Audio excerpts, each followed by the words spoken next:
네, 오늘부터 한 7주에서 8주 정도 은혜로 사는 인생이라는 주제로 야곱의 인생을 창세기 본문을 통해서 살펴보도록 하겠습니다. 사실 야곱의 인생 속에 은혜로 사는 인생이라는 주제를 이런 이름을 붙이는 건 참 역설적인 제목이라고 할 수 있겠는데요. 왜냐하면 야곱이야말로 자신의 잔꾀, 노력 등으로 자기의 삶을 스스로 쟁취하려고 했던 전형적인 인물이기 때문에 그렇습니다. 자, 그런데 그는 그렇게 자기의 삶을 스스로 세우려고 했지만 번번이 실패했습니다. 그런 그에게 하나님은 계속해서 이렇게 비가 오듯이요, 지금 소리가 나죠? 계속해서 은혜를 부어주시고 그의 삶을 빚어 가셨습니다. 그러니까 이렇게 정리할 수 있어요. 그는 끊임없이 자기의 능력과 자기의 노력으로 삶을 세우려고 하다가 넘어지고 실패하고 좌절했는데, 그런 인생 가운데 계속해서 은혜를 부어주시고 기어이 그의 삶을 완성하시는 하나님을 보게 되는 것이죠. 오늘 우리도 그런 순간들이 종종 있습니다. 뭔가 내 노력과 열심으로 뭔가 내 삶을 이뤄내는 것 같았는데 부질없이 여러 가지 어려움과 실패가 찾아오고 그 때문에 낙심하고 절망할 때가 있잖아요. 그 가운데 우리의 삶도 하나님이 여기까지 은혜로 지키셨고 앞으로의 우리의 삶도 은혜로 빚어가신다는 것을 우리 말씀을 통해 한번 깨닫기 원합니다. 물론 최선을 다하는 삶이 나쁜 건 아니죠. 성실하게 삶을 살아가는 것 자체는 좋은 것입니다. 그런데 그 내 삶을 살아내고 열심히 노력하고 성공하고 성취하는 그 동기 가운데 내가 자꾸만 들어갈 때요, 때로는 진심이 닿지 않을 때가 있잖아요. 때로는 성실하게 공든 탑이 쌓은 탑이 무너질 때도 있습니다.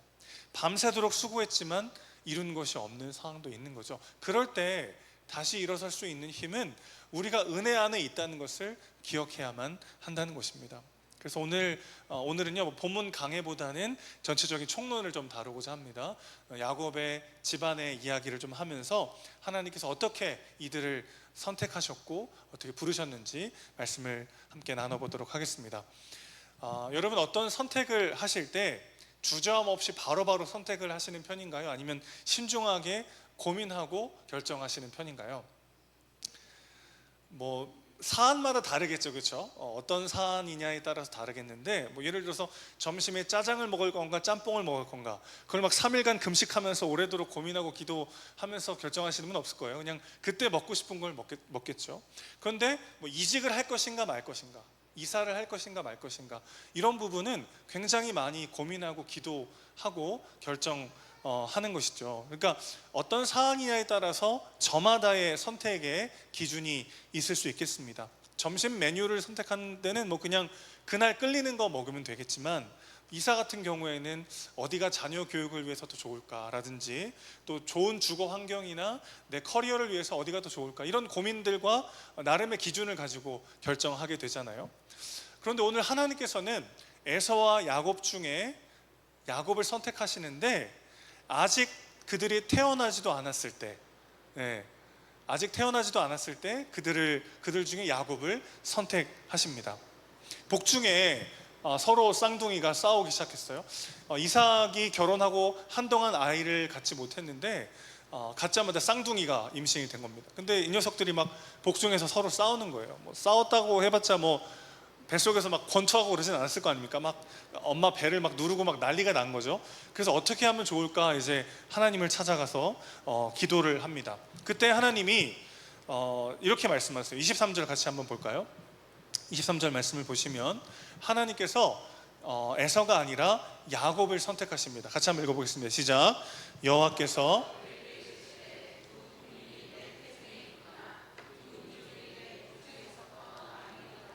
이 족속이 저 족속보다 강하겠고 큰 자가 어린 자를 섬기리라 하셨더라. 자, 이 말씀은 단순한 이 두 아이에 대한 예언의 말씀에 그치는 게 아니라 언약이 누구로부터 흘러갈 것인가에 대한 이야기입니다. 하나님이 아브라함을 선택하셨고 아브라함과 이삭과 그리고 이제 야곱을 통해서 하나님의 약속, 언약이 흘러갈 것임을 이야기하시는 거죠. 그런데 중요한 건 그들이 아직 태어나기도 전이었다는 겁니다. 에서와 야곱이 아직 태어나기도 전에 그를 선택하셨다는 거죠. 그래서 로마서 9장 13절을 보면은 바울이 이 장면을 이렇게 해석합니다. 같이 한번 읽어볼게요. 로마서 9장 13절입니다. 기록된 바 내가 야곱은 사랑하고 에서는 미워하였다 하심과 같으니라. 자, 이 말을 문자 그대로 해석하시면 안 되고요, 야곱을 특별히 사랑하셨다라는 것을 강조하는 표현입니다. 유대식 표현에는 그 비교급이 없기 때문에 하나를 더 강조하는 방식으로 이렇게 표현하는데, 중요한 건 야곱이 뭔가 자격이 있어서 택하신 것이 아니라 그를 특별히 더 긍휼히 여기시고 은혜를 베푸셔서 그를 선택하셨다는 것입니다. 그러니까 한마디로 하나님의 선택이 갖는 아주 중요한 특징이 있는데, 그것은 뭐냐면 하나님의 선택은 일방적이라는 것입니다.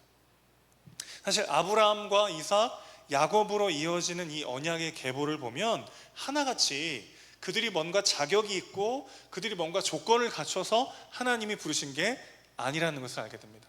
자격 없는 자들을 하나님이 은혜로 부르셔서 언약을 이어가셨다는 게 중요하죠. 사실 아브라함과 이삭은 대대로 불임의 집안이었어요. 그 불임의 집안을 통해서 하나님은 큰 민족을 이룰 거라고 약속하시고 구원의 언약을 이어가셨던 거죠. 아브라함과 사라도 몇 살에 아이를 낳습니까? 100세에 이삭을 낳죠. 그리고 이삭이 결혼할 때 40세였는데 오늘 26절에 보면 60세가 돼서야 출산을 합니다. 그러니까 20년 동안 아이가 없었던 거예요. 고대 사회에서 불임은 아주 극복하기 어려운 고난이었습니다. 지금처럼 연금이라든지 사회복지제도라는 게 없기 때문에 내 상속자가 곧 미래고 나 자신이었던 것이죠. 그렇기 때문에 자식이 없는 거는 신에게 저주받은 것이다, 이렇게 여겨지던 시대이기도 했습니다. 그러나 이삭과 리브가에게 불임은 오히려 하나님의 주권적 은혜를 경험하는 기회가 됩니다. 하나님은 일방적으로 이 가문에 찾아오셔서 아브라함을 선택하시고 이삭을 선택하시고 야곱을 선택하셔서 그 언약을 이어가시는 거죠. 자, 오늘 에서와 야곱을 보면은 인간적으로 보면 에서가 선택되어야 마땅합니다. 그런데 하나님은 큰 자가 아니라 어린 자를 선택하십니다. 27절 보시죠. 에서와 야곱이 어떤 캐릭터였는지 간단하게 설명이 되어 있어요. 27절 함께 읽어주세요. 시작. 그 아이들이 장성함에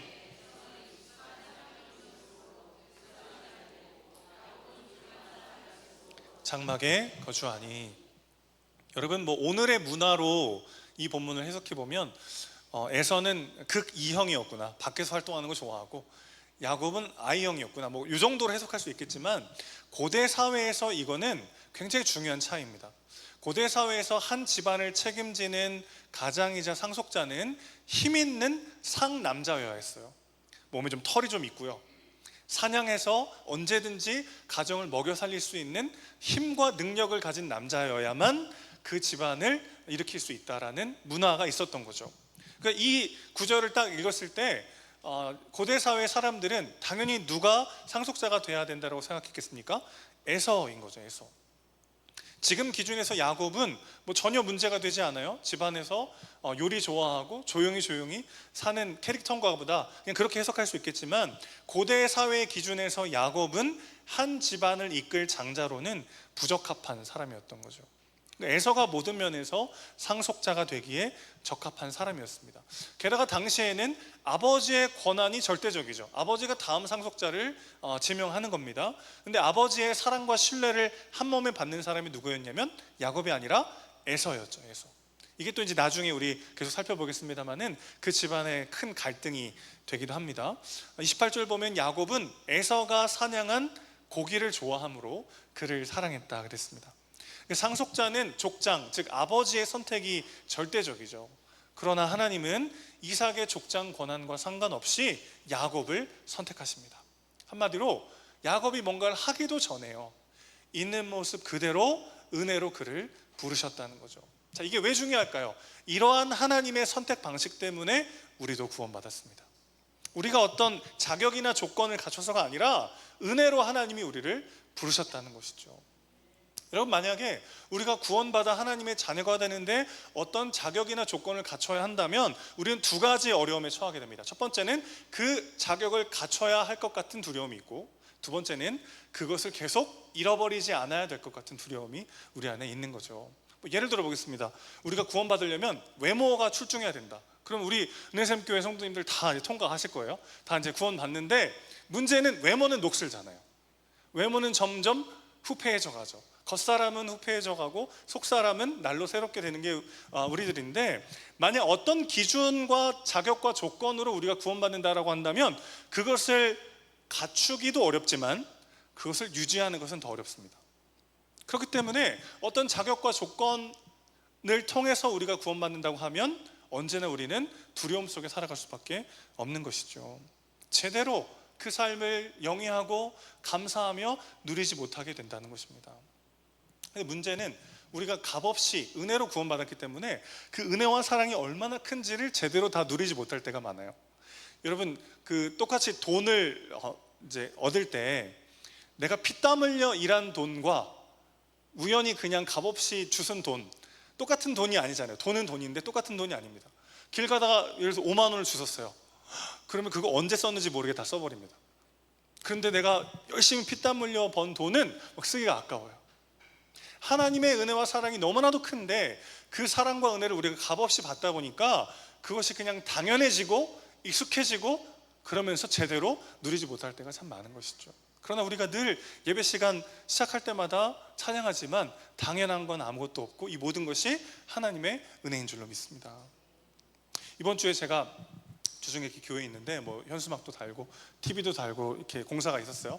제가 단 건 아닌데 제가 혼자 다 한 것처럼 땀 막 흘리고 그랬어요. 그러니까 막 집사님들이 뭐 손수건도 주시고 커피도 주시고 음료수도 주시고 주중에 막 교회가 북적북적 여러 우리 동역자들 성도님들로 가득 채워진 걸 보면서 참 너무 감사했습니다. 특별히 더 감격스러웠던 건 뭐냐면 제가 이제 8년 전에 남양에 처음 왔는데 저희 첫 아이가 5살 때 왔는데 지금 초등학교 5학년이니까 뭐 시간이 많이 지났죠. 그때 저는 철저히 이방인이었어요. 저는 이 화성이 이렇게 큰지도 몰랐습니다. 제부도부터 동탄까지 서울보다 이렇게 큰지도 몰랐고 그 추억으로만 알고 있었죠, 화성을.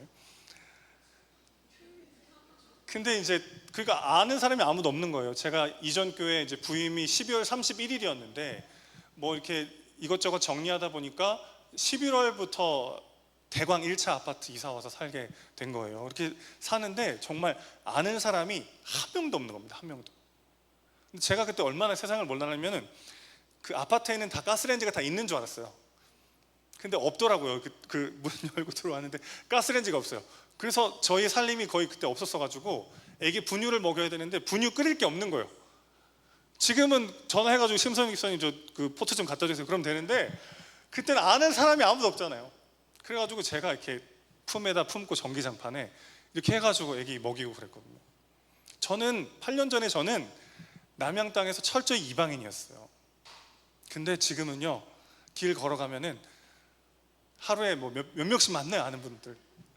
그리고 뭐 제가 땀 좀 흘리면 누가 솔수건 주시고 뭐 음료수 주시고 온통 사랑하는 동역자들로 둘러싸여 있습니다. 이게 기적이구나. 이방인이었던 제가, 아무 자격 없는 제가 하나님께 쓰임받고 함께 우리가 한 공동체가 되어 교회를 세운다는 것 자체가 가장 큰 기적이구나, 그런 생각이 들었어요. 그래서 이번 주에 이런 시가 떠올랐습니다. 봄의 정원으로 오라 라는 시예요. 제가 한번 읽어드릴게요. 봄의 정원으로 오라. 이곳에 꽃과 술과 촛불이 있으니 만일 당신이 오지 않는다면 이것들이 무슨 의미가 있는가? 그리고 만일 당신이 온다면 이것들이 또한 무슨 의미가 있는가? 이해되세요, 여러분? 모두의 삶에는 술 대신 마시는 커피가 있습니다. 언제든 오십시오. 우리가 함께 모여 한 교회가 된 것은 기적입니다. 여러분이 없다면 이 시원하고 쾌적하고 좋은 예배당에 무슨 의미가 있겠습니까? 여러분이 오셔야 의미가 있습니다. 그리고 여러분이 오신다면 이 또한 무슨 의미가 있겠습니까? 여러분이 기적입니다. 우리가 함께 한 교회가 된 것이 은혜고 기적이죠. 우리 옆 사람 보면서 한번 고백할까요? 당신의 존재가 내겐 기적입니다.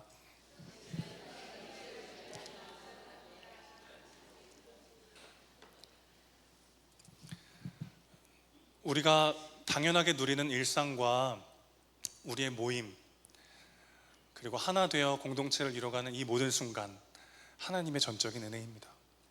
누리십시오. 그래서 우리 교회 본당 이름이 누리몰이 된 걸 전 너무 행복해요. 너무 좋아요. 복음을 여러분의 지성과 감정과 의지를 다해 누리셔야 합니다. 그럴 때 변화는 자연스럽게 일어납니다.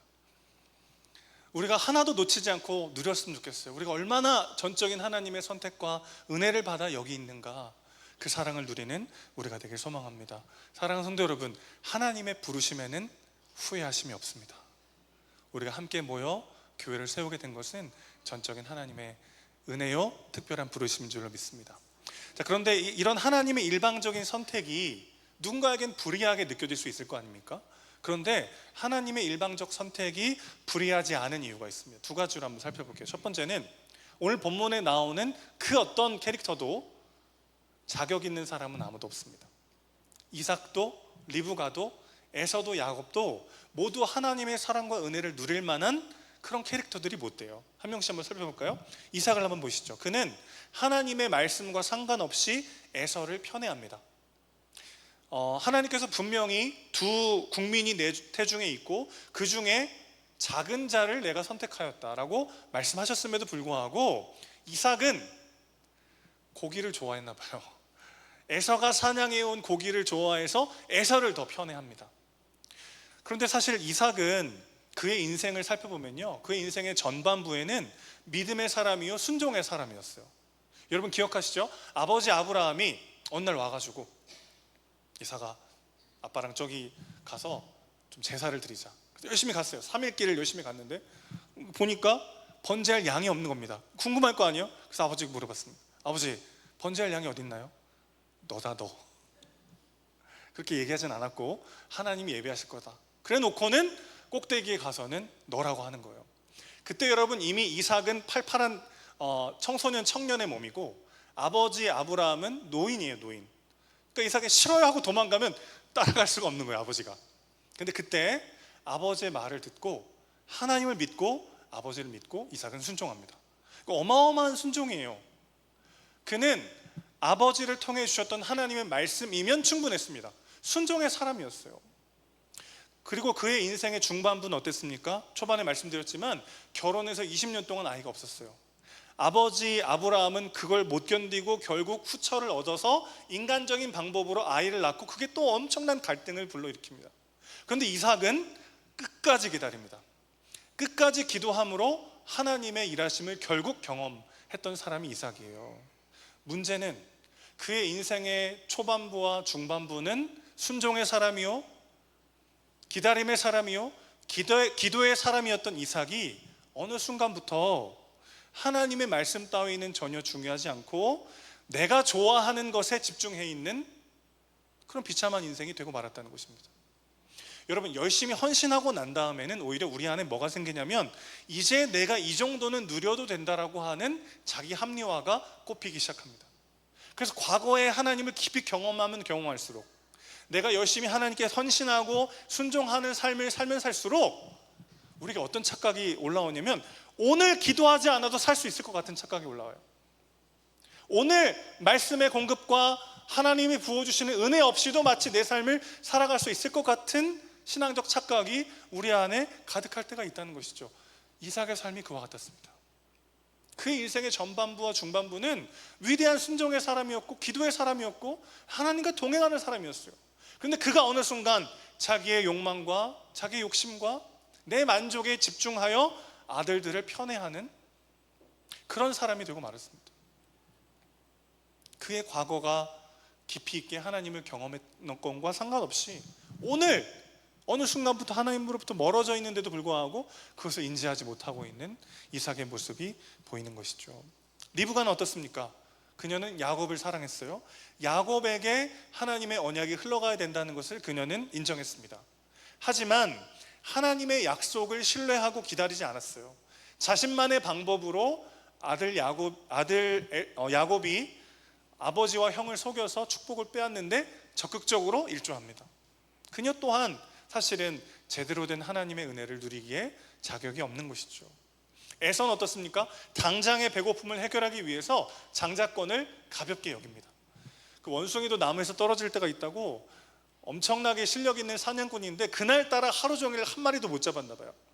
그러니까 막 하루 종일 쫄쫄 굶고 돌아온 겁니다. 집에 와보니까 근데 어디서 막 맛있는 냄새가 나는 거예요. 봤더니 야곱이 막 팥죽을 끓이고 있는 겁니다. 팥죽으로 번역되긴 했지만 정확하게 번역하기가 어려운 음식인데, 빵이랑 고기가 들어간 아주 맛있는 탄수화물 음식이다 생각하시면 돼요. 공복에 하루 종일 굶었어요. 막 하루 종일 뛰어다니고 막 공복이었는데 집에 왔는데 막 너무 고소한 탄수화물 음식을 누가 하고 있어요. 그거 어떻게 참습니까? 그래서 막 나 지금 너무 배고픈데 나 좀 줘라 그랬더니 이 약삭 빠른 야곱이 그러면 저기 장자의 명분을 나에게 파시오 그러는 거예요. 그때 에서가 뭐라고 말하냐면 내가 죽겠는데 이런 게 무슨 소용이냐 이렇게 말합니다.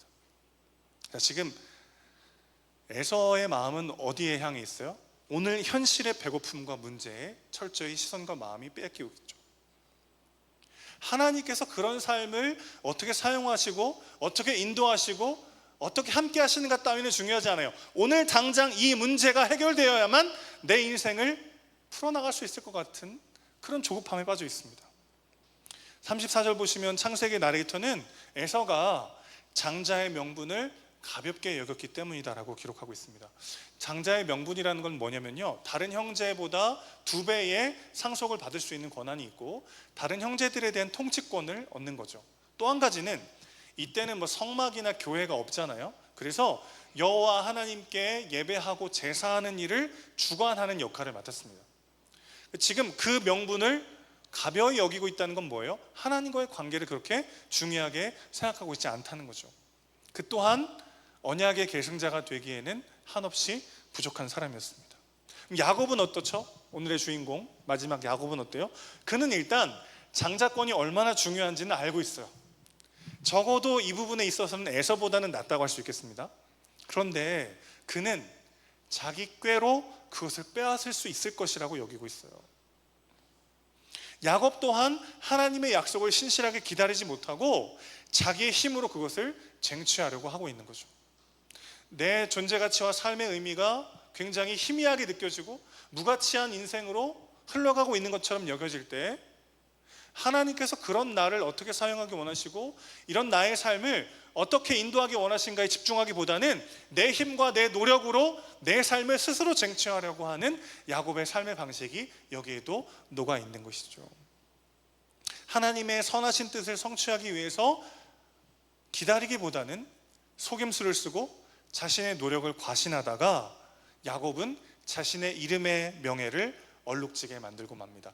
여러분, 야콥이라고 하는 말은 하나님이 보호하신다라는 뜻의 축약형이에요. 그런데 똑같은 단어가 언어 유희가 됩니다. 하카브라는 말로 많이 불렸는데 발꿈치를 잡다, 속이기 위해서 누군가 뒤에 가다 이런 뜻으로 쓰이기도 합니다. 그러니까 야곱의 이름이 2가지로 언어 유희가 가능한데 이때부터 야곱의 별명이 속칭 속이는 자, 사기꾼 이렇게 불렸던 거죠. 원래는 하나님이 보호하시는 사람이라는 뜻이었는데 그의 인생이 속이는 자, 사기꾼으로 전락하고 맙니다. 자, 정리해 볼까요? 오늘 본문에 나오는 그 누구도 하나님의 은혜와 사랑을 받기에 합당한 사람은 아무도 없었어요. 과거의 영광에 눈이 가리워져서 지금 하나님으로부터 멀어지고 있음을 인지하지 못했던 이삭도 있었고요. 하나님의 뜻대로 순종하는 것 같지만 자기만의 방법으로 언약을 이어가려고 했던 리브가의 모습도 우리는 봤습니다. 장자의 명분을 가볍게 여겼던 에서도 있었고 하나님을 신뢰하지 못하고 기다리지 못하고 스스로의 힘으로 장자의 명분을 차지하려고 했던 야곱도 있었어요. 이들 중 그 어느 누구도 하나님의 선택과 사랑을 받기에 자격 있는 자들은 아무도 없었습니다. 그러니까 누군가가 어떤 조건과 자격을 갖춘 사람들이 있는데 그 중에 하나님이 어떤 기준을 가지고 누군가를 선택했다면 그게 의로울 수도 있고 불의할 수도 있다라고 말할 수 있겠지만 애당초 아무도 그 어떤 자격과 공로를 가진 사람이 없어요. 그들을 하나님은 은혜로 선택하시고 부르셨다는 것이죠. 2번째 이유가 있습니다. 하나님이 이렇게 자격 없는 자들을 통해 언약을 이어가시는 일이 지극히 의롭고 귀한 일이 되는 이유가 있습니다. 오늘의 스토리는 야곱에게서 끝나지 않죠. 아브라함으로 시작된 이 언약은 아브라함과 이삭과 야곱으로 그리고 그의 아들 유다에게로 이어집니다. 그 유다의 후손인 다윗에게로 이어지고 다윗의 후손을 통해 오신 예수 그리스도에까지 이어지죠. 그 후손 중에 유일하게 자격 있는 아들이 이 땅에 태어납니다. 공생애를 시작하실 때 우리 주님께서 세례 요한에게 세례를 받으세요. 그때 하늘로부터 음성이 들립니다. 너는 내 사랑하는 아들이요 내가 너를 기뻐하노라. 하나님께 유일하게 이 칭호를 듣기에 합당하신 분이 드디어 이 땅 가운데 태어난 거죠. 이삭은 인생의 전반부와 중반부는 순종하는 삶을 살았지만 후반부에 그러지 못했잖아요. 그런데 주님께서는 마지막 죽는 순간까지 끝까지 완벽하게 하나님의 말씀에 순종하십니다. 에서는 어땠죠? 당장의 배고픔을 해결하기 위해서 장자권을 가볍게 여겼지만 우리 주님은 40일간 굶주리시고 광야를 전전하실 때 돌을 떡으로 만들어 먹으라고 하는 사탄의 시험을 말씀으로 담대히 이기십니다. 사람이 떡으로만 살 것이 아니요 하나님의 말씀으로 살 것이다. 또 자기의 능력으로 자기 삶을 쟁취하려고 했던 야곱과는 달리 우리 주님께서는 능력이 있으시면서도 그 능력을 함부로 사용하지 않으십니다. 무기력하게 십자가에서 죽으시죠. 예수님 십자가에 달리실 때 사람들이 와서 막 조롱했어요. 한번 내려와 봐라. 십자가에서 내려오면 널 믿겠다. 저 같으면 내려갔을 것 같아요. 못을 팍 빼고 그대로 공중 낙하해가지고 봤냐? 그랬을 것 같은데 우리 주님은 충분히 능력이 있으심에도 불구하고 그 능력을 자기 마음대로 사용하지 않으십니다. 그분 무기력하게 십자가에서 죽으시죠. 그렇게 우리 주님 완전히 순종하셨지만 우리 아버지께 철저히 버림받으십니다. 십자가상에서의 그 절규요, 나의 하나님 어찌하여 나를 버리십니까? 그 절규하던 그 주님을 하나님은 끝까지 선택하지 않으십니다. 끝내 그분을 철저히 버리시죠. 그분이 그렇게 철저히 버림받으심으로 나와 여러분이 그분께 선택되었습니다. 우리가 뭔가를 해서가 아니에요. 우리 외모, 실력, 우리 어떠함에 그분의 사랑이 근거하지 않습니다. 그리스도께서 철저히 버림받으심으로 하나님이 저와 여러분을 하나님의 자녀로 부르셨습니다. 이 엄청난 사랑 안에 우리의 삶이 확정되고 확정되었음을 믿음으로 바라보는 우리가 되길 소망합니다. 그러니 야곱처럼 아둥바둥 내 삶을 증명하고 내 꾀와 내 노력으로 내 삶을 세우려고 하는 그 모든 시도들을 내려놓고 이제 그 사랑으로 부름받은 자가 마땅히 살아가야 할 순종의 길을 걸어가는 우리 모두가 되시기를 주님의 이름으로 축원합니다. 사랑하는 아들아, 사랑하는 딸아, 너는 내 것이다. 내가 너를 기뻐하노라. 하나님께서 오늘 우리를 그렇게 보고 계십니다. 그분의 그 은혜의 선택 안에 우리의 존재가, 우리의 삶이 확증되고 확증되었습니다. 그 은혜를 누리는, 그 부르심에 합당한 삶을 살아가는 저와 여러분 되시기를 주님의 이름으로 축원합니다.